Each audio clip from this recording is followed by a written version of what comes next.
hopefully. So yes, hello everybody. This is going to possibly be the first one in a series of things, hangouts about English. Today we're going to be talking about the future tense, or lack thereof. Yep, so I'm Richard. I work in International House Toren. Yep. My name is Nikita. I'm a teacher in Kiev, Ukraine, and I worked at the London School of English. Yeah, I'm Sean. Hi. I'm also a teacher at IH Toren. That's it, yeah. Hi. Yeah, go home. Hello, everybody. So, Richard, what is the thing that we chose to focus on today? So, yes, futureness, futurity, how to represent the future in English. Specifically, will, to be honest. The one that's known as future simple. That's the one. I see. Well, it's quite simple, isn't it? You take an auxiliary verb will, you add an infinitive to it, and here you go. You've got future simple tense. Yeah, I mean, sure, that kind of works most of the time. Well, you know, I don't know. It does. I mean, I'm coming at this as I've only really started questioning this when it was made aware to me. But it's easy, isn't it? It's easier put that way. To say this, it's simple to definitely, yeah. Just to say this. And it fits with our perception of what time is, divided neatly into past, present, and future. And we've got forms to address the past. We've got forms to address the present. Surely there must be a dedicated form in the language to address the future. And future simple seems to be occupying that very slot. That's exactly what the students expect, and that's mostly what we tell them, right? We say, okay, this is for the future. And they go, okay, and then they go and use it. And no lives are lost. It mostly works. Yes. But let's talk about mostly. Except when it actually doesn't. Well, the first problem with this neat idea of will being the future tense is that it's not exactly what the word tense means. The word tense has nothing to do with the reference to a particular time period, but it has everything to do with whether or not there is a grammatical form that is responsible for that. So, for example, the past form of go is went. So there's a specific form that exists. However, there is no separate form of go that would be responsible for the action in the future. Instead, we have several forms now of will being just one of them. We've also got going to, we've also got present simple, we've also got present continuous for the future, let alone other structures like be about to or be due to do something. And okay, but say that I'm a student, and I'm saying, and you said all this to me, and I'm like, okay, fine. So in a sort of semantic, technical sense, it's not a tense. But so what? Well, then it would create problems for the student because he will be unable to differentiate between different ways of talking about the future, rather than assuming that it's just will and stuff, because that's a future. That's the form that has been selected for the future, as opposed to understanding that there's choice for several different forms to choose.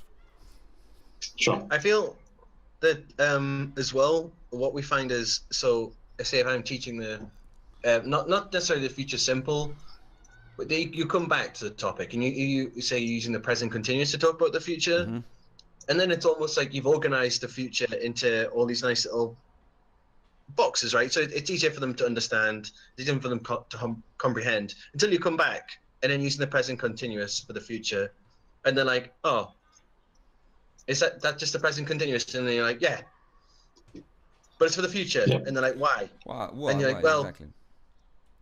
Tiny things. It's like they have to reassess everything they know about the present continuous, and then the future, and then the pigeonhole little boxes that we put the future into doesn't work so well anymore. And instead of trying to explain it, why present continuous is particularly good in terms of its primary meaning is good to talk about the future, most of the teachers, and me myself included, most of the teachers will just say, well, it's a different use. It's not the same as present continuous for the present moment of the action in progress at the moment of speaking. It's a different thing. But why is it the same form? Because the change in form should imply a change in meaning, and it's all confusing. And there is no change in form and there is no change in meaning. It's because will is not about the future. Exactly. So what is it about then? Well, most of the time when we're using it for the future, we're referring to will for predictions, like certain predictions. And that's it. It can be about now. I can say that my wife will probably be watching TV now. Mm-hmm. And that's a prediction. It's about now. Done. There's no need to involve the word future in it at all. Mm-hmm. I mean, it often is, but... So what is the function of will then? What is the meaning that is contributing to the meaning of the sentence as a whole? Well, it's got a couple, right? It's to denote the idea that this is a prediction. In other senses, it can refer to having made a decision. And we still have some quite strong shades of this with, like, thy will be done. What you want will be done. Mm-hmm. And obviously it's related to German villain and so on. But... Yeah, and of course there is also an issue, will be in a modal verb. There are also several other modal verbs that are used in a way very similar to how will is used. We've got may and can, and they also can be used to talk about predictions and separating that meaning from the meaning that will is used in. As soon as my students can understand it, I do make the claim to them that every single tense, every single structure, more or less, that can be used to talk about the present can be used to talk about the future, and vice versa. Everything that we use about the future can be talked about the present. Which is, so in preparation for this podcast, I read The English Verb by Michael Lewis. And basically the main point that he was trying to get across. So the main point is that tense is nothing to do with time. Modal verbs and past form of modal verbs, nothing to do with time. Or locate, at least they don't have anything to do with time in the sense of they're not for objectively locating an action or an event or a situation on a timeline. He talks about the distinction between immediate actions or remote actions. They can be remote in time or immediate, kind of closer to us, but it can be a different kind of remoteness. For example, it can be remote in terms of social relationships. Could you give an example? Would you like a cup of coffee? Why am I going for a would form as opposed to a more direct form, like do you want, or so I'm using it to kind of usually say it's more polite, but how does it become more polite? Why are past forms more polite? Because there is this idea of remoteness in relationship, distance. I've always related that to the hypothetical as well. Obviously, would is used for hypothetical which is also another kind of remoteness. This time it's a logical remoteness. So it kind of works. Again, I'm not entirely sure how these insights, how they're exactly useful, because I'm not going to go walk into a class and start talking about immediate versus remote. It's way too abstract for people who just want to say that they will see a film tomorrow. And they want a cup of coffee. Yeah. That's right. Well, do you think then that it's just too much to start talking about, for example, okay, so we make the distinction between will for quick decisions and will for general predictions anyway, right? Like pretty much as soon as we introduce it. So why not just go the step further and say it can also be used for the present? Mm-hmm. Yes, and ultimately bring students to the understanding that there's actually only one meaning of will that can be taken out of these different uses of will, and it's the same kind of thing. The meaning of will that Lewis gives is basically that will allows the speaker to say something about a different state of affairs based on his experience and his understanding of the current set of affairs. So it can be the difference between two states. One state being in the present, another state is in the future. And these are the predictions that you talked about earlier. But it can also be state of the situation where you are right now, and the situation in your living room, where your wife will be watching TV. So, but these two states, they are obviously different in terms of location rather than in terms of time. Again, Okay. guidance. I think guidance students towards that understanding is probably good in theory, but what do you guys think?